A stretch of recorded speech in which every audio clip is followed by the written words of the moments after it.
Welcome back, boys. Today we have one from the Diary of a CEO. Warning, these jobs won't exist in 24 months. Yeah, the AI is coming quick.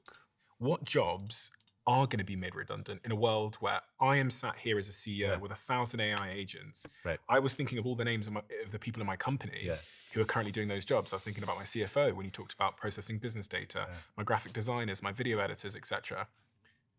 So what jobs are going to be impacted, yeah. All of those. So I think and what do they do? maybe this is useful for the audience.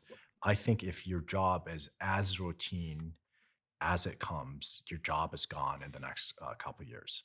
So meaning if you if, in those jobs, for example, quality assurance jobs, data entry jobs, you're sitting in front of a computer and you're supposed to click and type things in a certain order. Operator and those technologies are coming on the market really quickly, and those are going to displace a lot of labor. Accountants, Accountants, lawyers. yes, I mean, I've just pulled a ligament in my foot, and they did an MRI scan, and I had to wait a couple of days for someone to look at the MRI scan and tell me what it meant. yeah, I'm guessing that's gone. yeah. I think the healthcare ecosystem is hard to predict because of regulation. And again, there's so many limiting factors on how this technology can permeate the economy because of regulations and people's willingness to take it. But things unregulated jobs that are purely text in, text out. If your job, you get a message and you produce some kind of artifact that's like probably text or images, that job is at risk. So just to give you some stats here as well, about 50% of Americans who have a college degree currently use AI. Mhm. The stats are significantly lower for Americans without a college degree. So you can see how a splinter might emerge there and that crack will widen because people like us at this table are all messing around with it. But my mum and dad in Plymouth in the southwest, rural England, haven't got, like, they just figured out iPhones. So like I got them an iPhone and now they're like texting me back. AI is a million miles away. And if I start running off with my AGI and my agents, that gap is going to widen. Women are disproportionately affected by automation, which is what you were talking about there, with about 80% of working women in an at-risk job compared to just over 50% of men, according to the Harvard Business Review. And jobs requiring only a high school diploma have an automation risk of 80%, while those requiring a bachelor's degree have an automation risk of just 20%. So we can see again how this will cause a sort of It's also a huge inequality. risk.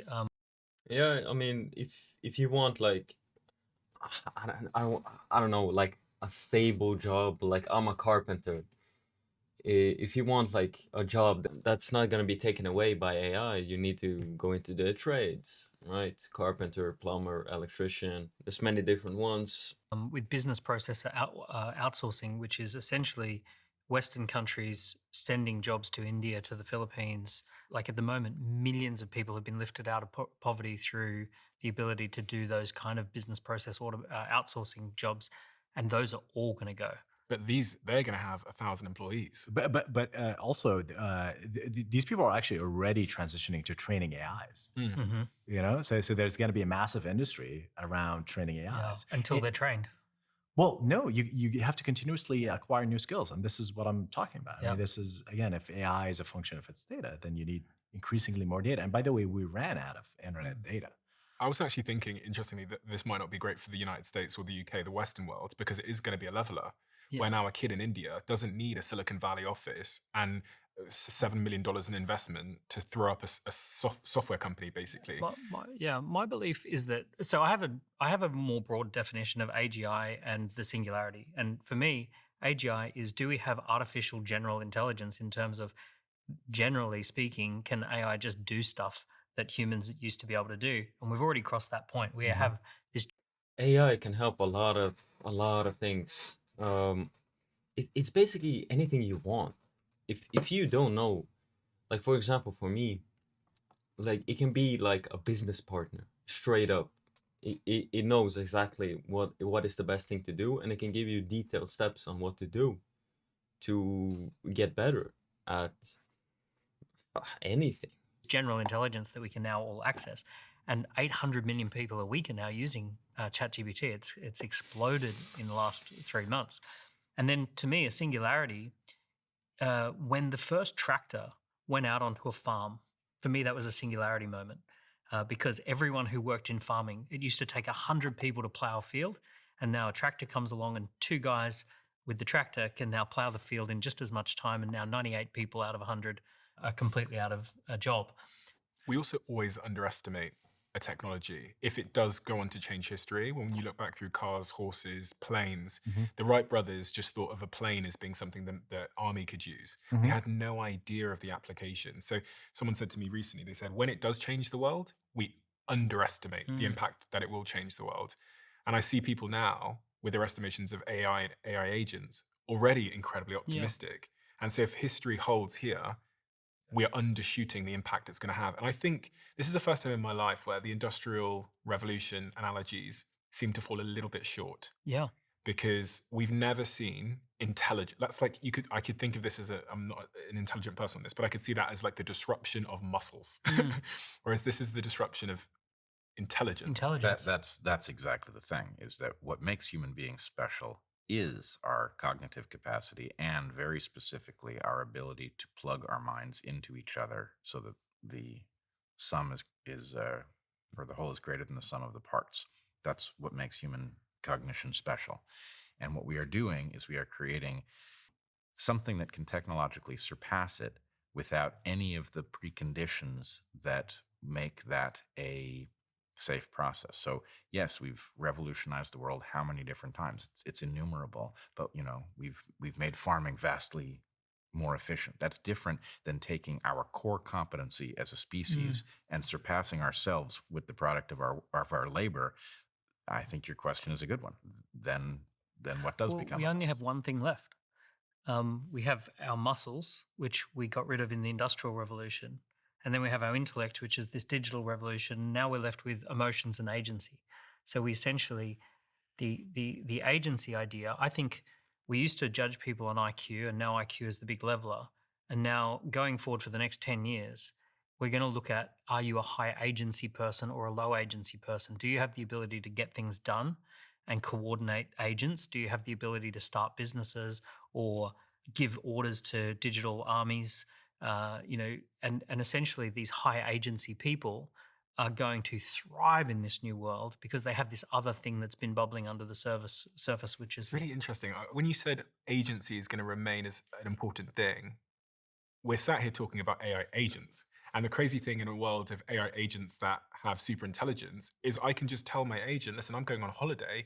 Please build me a SaaS company that spots a market opportunity, throw up the website, post it on my social media channel. I'll be in Hawaii.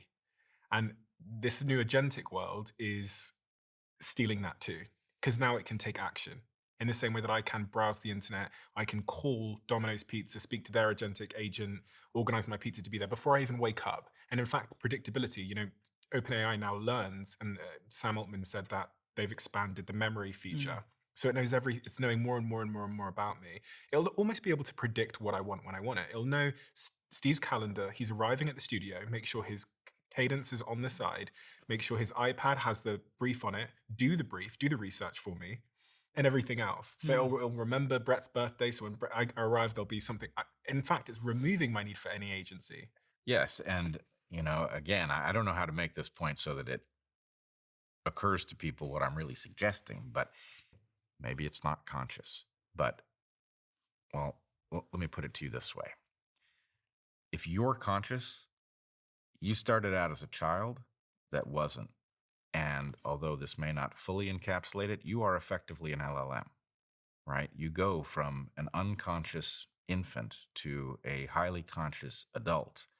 And the process by which you do that has a lot to do with being trained effectively on words and other things in an environment in exactly the way that we now train these AIs. So the idea that we can take consciousness off the table, it won't be there till we figure out how to program it in and we're safe because we don't know how consciousness works. I take the opposite lesson.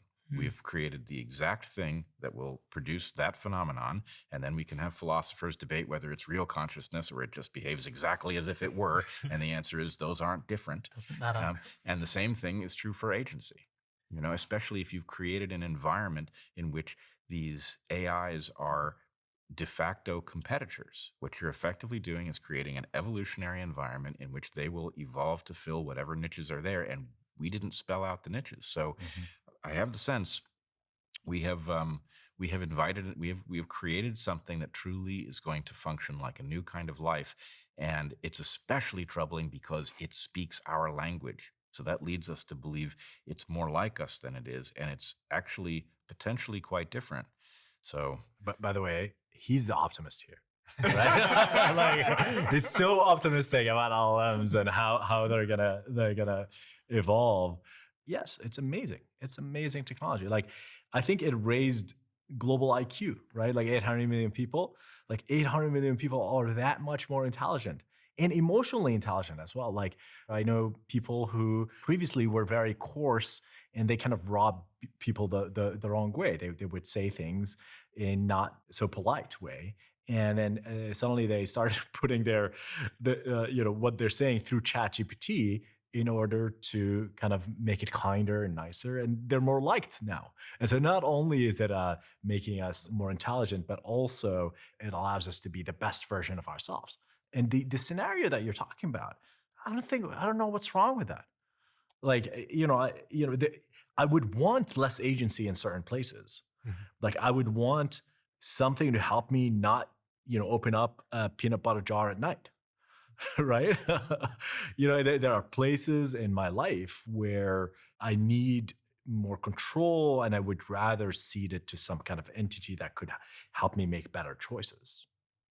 I mean, unfortunately, even if there is some small group of elites that are able to go to Hawaii while something else does the mundane details of their business building, we are rather soon going to be faced with a world that has billions of people who do not have the skills to leverage AI. Some of them will be necessary for a time. Like, just imagine all the jobs that, I mean, I've seen people lose their jobs because of AI, but what other jobs are going to be lost? I think you already got the self-checkout stuff, right? What else? Like many like office jobs are gonna disappear completely, like management jobs kind of. But so far, I mean, the trades are pretty safe. This is also not a long-term solution because not only are there not enough of those jobs, but of course we have humanoid robots that once imbued with AI capacity will also be able to take, they'll be able to crawl under your house into the crawl space and fix your plumbing. So what typically happens when you have a massive economic contraction that arises from the fact that a huge number of people are out of work, the elites start looking at those people and thinking, well, we don't really need them anyway. And so the idea that this AI disruption doesn't lead us to some very human catastrophe, I think. The world's population is going to have by the next century. So I think maybe, I'm unsure, but at this point in time, this might be the only time the world is gonna have this many people on it. I do not know if it ever is gonna come up to this point again. Who knows? But there definitely is going to be less people on Earth in the future for however long. I don't know. Is overly optimistic and that we need to start preparing right now. What are the rights of a person who has had whatever it is that they've invested in completely erased from the list of needs? Is that person responsible for not having anticipated AI coming? And is it their problem that they are now starving and they're being eyed by others as, a useless eater? I don't think so. How is it different than when the what's it called, the looming machine came and the textile workers, the result of the Luddite sort of revolution? How is it different than any time in history when technology automated a lot of people out of jobs? I would say scale and speed. That's how it's different. And the scale and speed is going to result in Yeah, this is gonna be like far worse than anything before. Like incredibly, like a lot of people are gonna be useless, if that makes sense.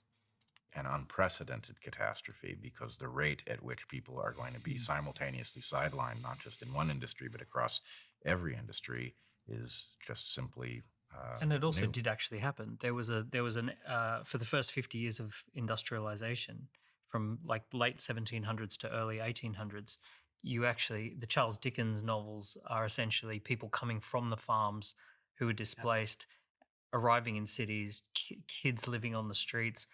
The British decided to pick everyone up and send them over to Australia, which is where I came from. And there was this massive issue of displacement. I think we're going to go into a high velocity economy where, rather than this long arc of career that lasts 45 years, we're going to have these very fast careers that last 10 months to 36 months.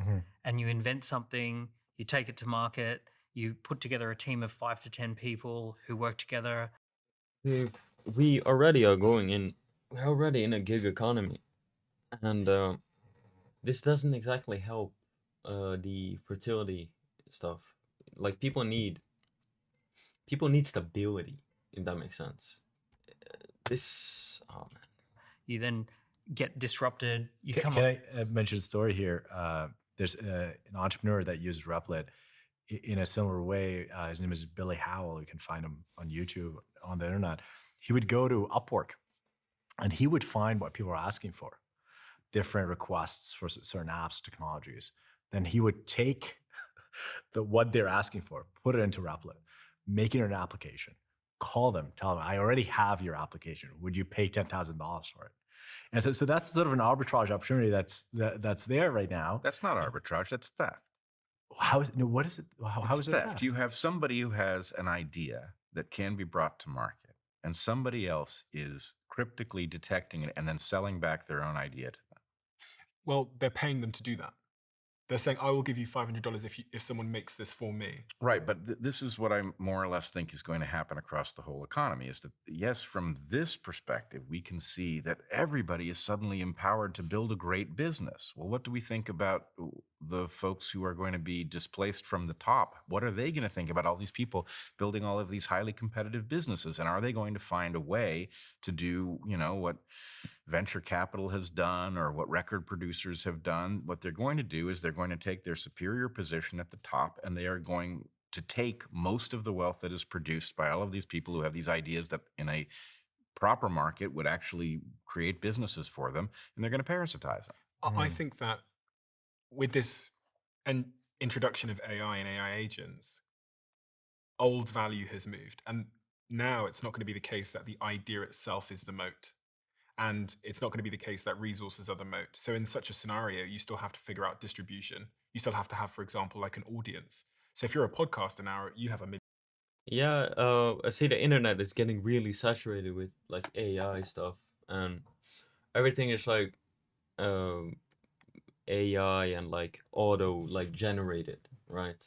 I started this channel to kind of connect with people as well, so that they can see me, they know who I am. I am Leo. I'm just reacting to stuff and giving my opinion on it. Speaking to people, like human connection and stuff like that is kind of safe, right? And the trades are so far safe too.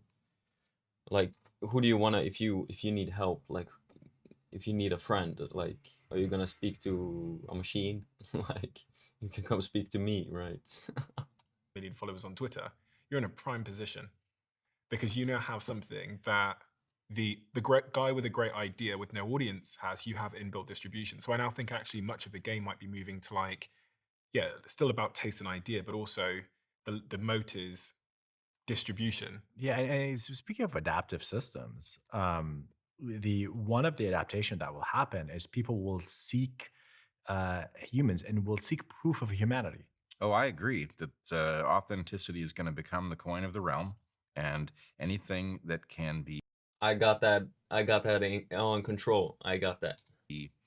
faked or cheated is going to be devalued, and things, spontaneous jazz or comedy that is interactive enough that it couldn't possibly have been generated with the aid of AI, those things are going to become prioritized.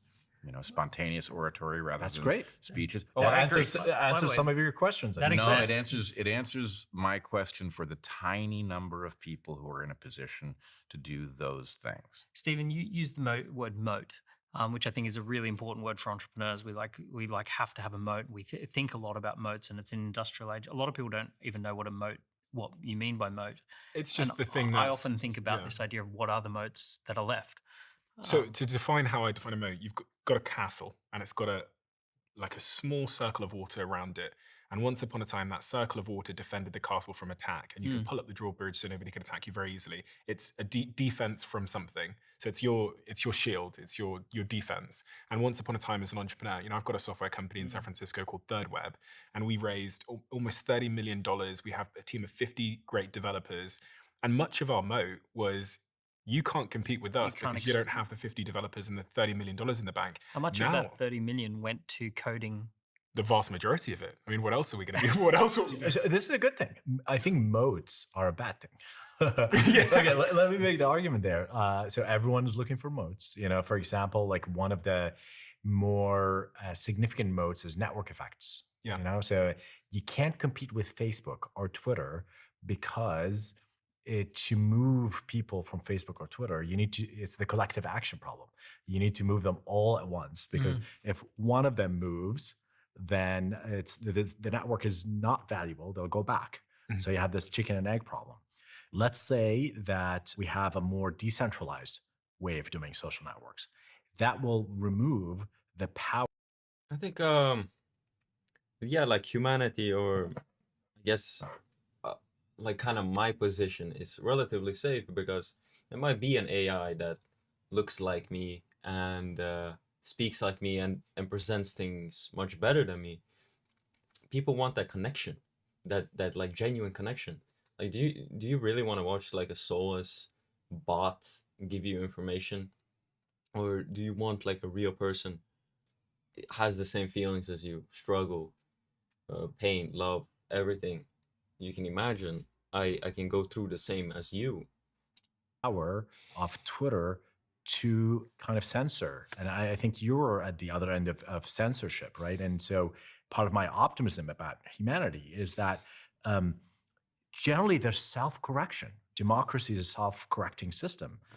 Free markets are largely self-correcting systems. There are obvious problems with free markets that we can discuss. But take health. There is obesity epidemic. This period of time when companies, ran loose, kind of making this sugary, salty, fatty kind of snacks, and everyone gorged on them, and everyone got very, unhealthy. And now you have Whole Foods everywhere. Today, people in Silicon Valley, they don't go to bars at all. They go to running clubs. That's how you meet. That's how you go find a date. You go to running clubs. And so there was a shift that happened because there was a reaction. Obviously, cigarettes is another example. You were talking about phones and our addiction to phones, and I see a shift right now. Like in my friend circle, like people who are constantly kind of on their phones is already kind of frowned upon, and they don't want to hang out with you because you're constantly staring on your phone. So there's always these reactions, and But the problem is, you reference self-correction, and I agree that there's actually an automatic feature of the universe in which the self-correction happens. You can't have a positive feedback that isn't reined in by some outer negative feedback. The list of corrections involves things like you point to, where people become enlightened and they realize that they're doing themselves harm with either the sugar that they're consuming or the dopamine traps on their phone, and they get better.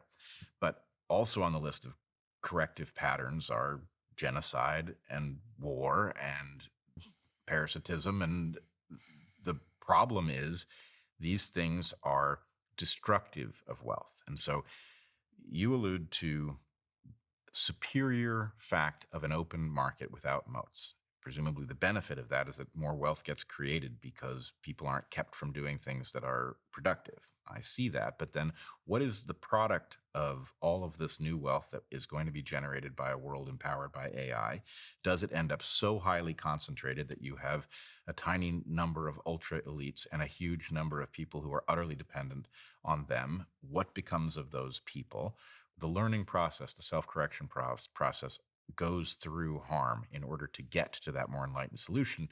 There's nothing that protects us from the harm phase being so apocalyptically terrible that, we get to the other side of it and we say, well, that was a hell of a correction. Or maybe there's nobody there to even say that. It's Those like a are also on the mousetrap. table.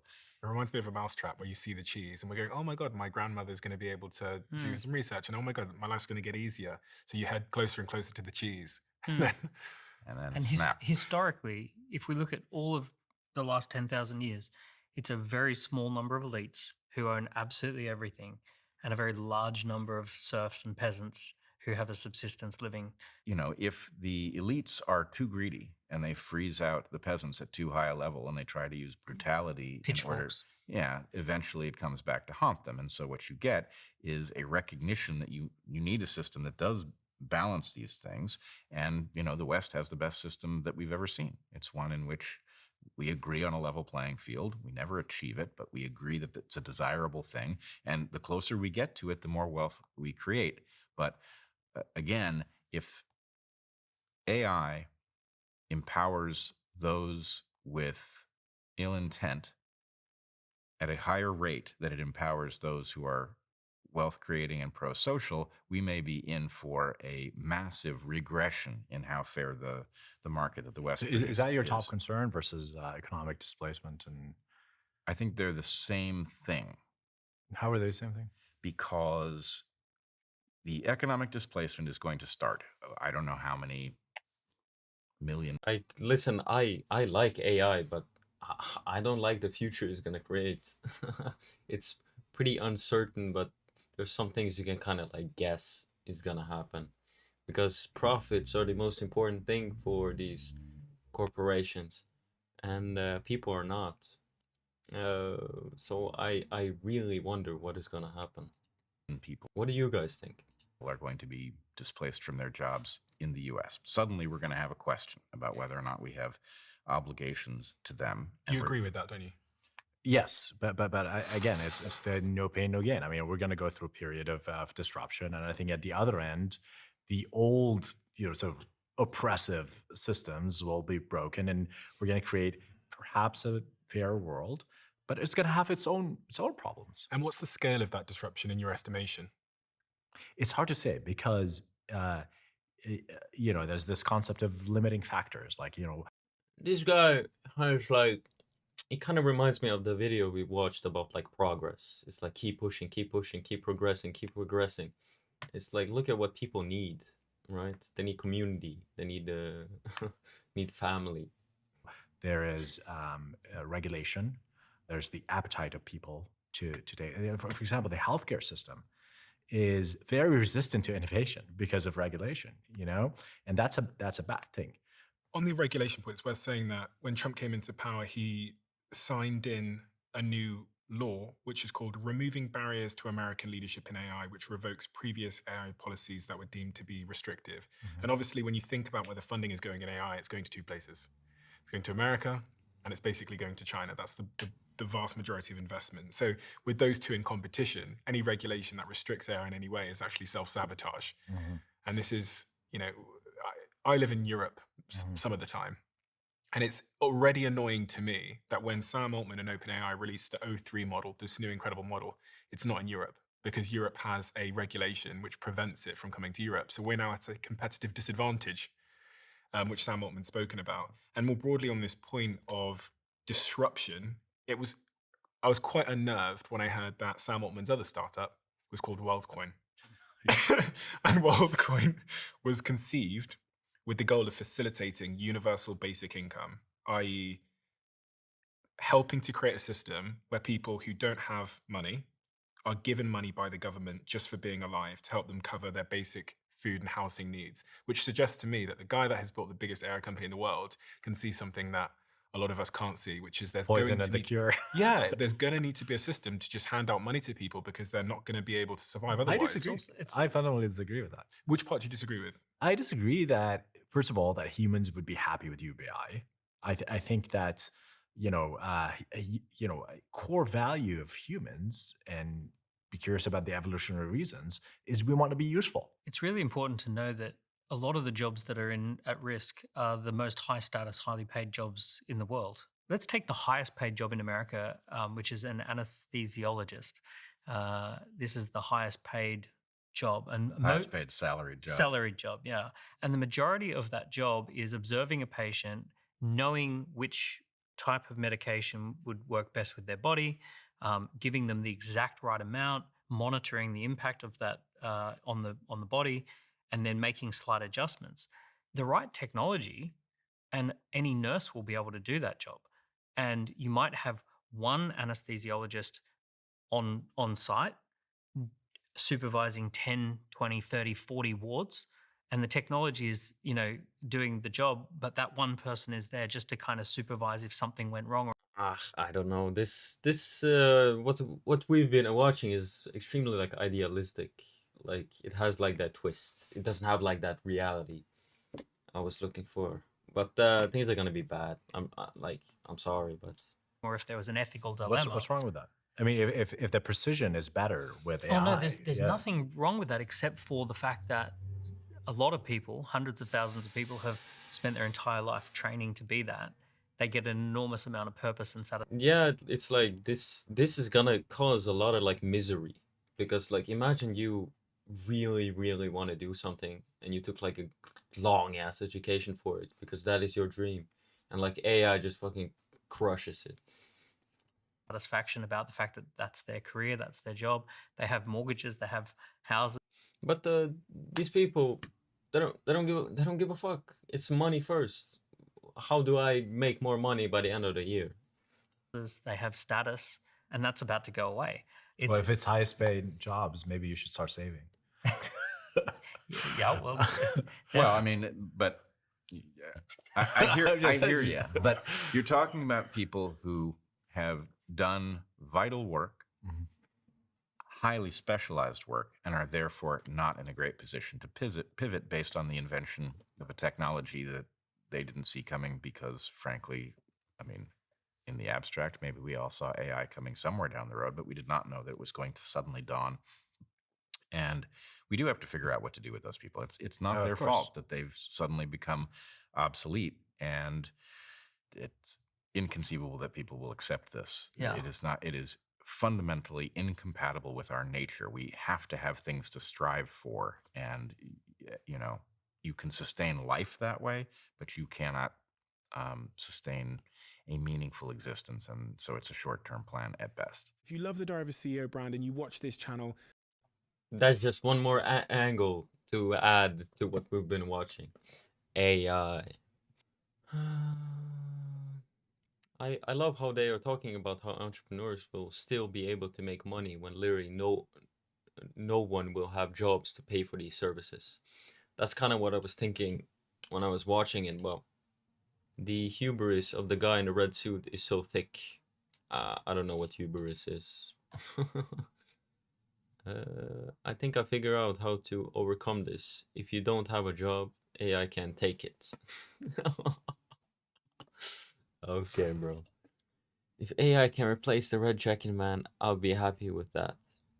Yeah, it was kind of like, I don't know, he had some weird takes. It seemed like he liked robots more than human. Yeah, anyway, boys, what do you guys think? Is your job safe? I think mine is relatively. But it's like he was talking about like bots and stuff. There are some special, like like humans can. Like I think it's gonna be a long way before some robot is gonna replace someone like me, or like a plumber or electrician, because there are certain things we humans are very adaptive in our movements and our work. It's like there's certain positions that are simply and intuitions humans have in our work that we know. But yeah, anyway, this one was something. Anyway, boys, I appreciate everybody for tuning in. I see you boys on the next one. Take care.